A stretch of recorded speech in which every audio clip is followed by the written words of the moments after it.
Assalomu alaykum. Tarixda bitta katta boshliqlardan bittalari kechqurun shahar aylanish yaxshi ko'rar ekanlar.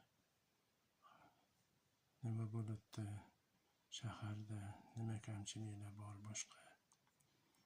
Shunaqa qilib aylanib yursalar, bitta hovlida ayol kishining ovozi eshitilib qolibdi.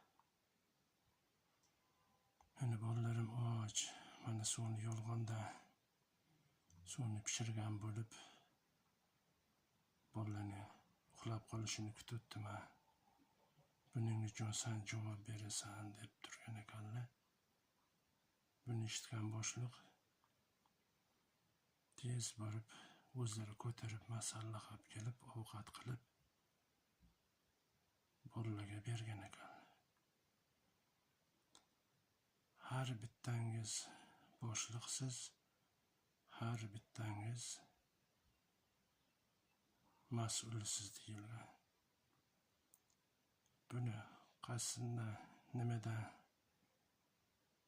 keltirilganini aytish shart emas. Asosiysi mazmuni.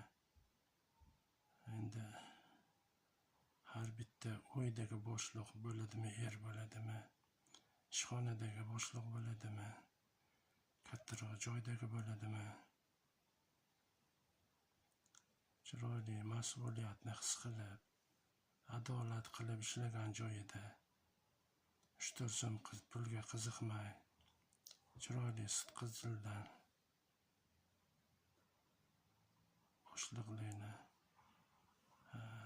va o'z vazifasini bajarilsa yaxshi bo'laveradi. Bu yerda iqtibos keltirilgan tarixdagi bo'lgan voqealar shart emas. Asosiysi mas'uliyatni his qilish, adolat qilish, odamlarga iloji boricha yaxshilik qilish. Shunaqa.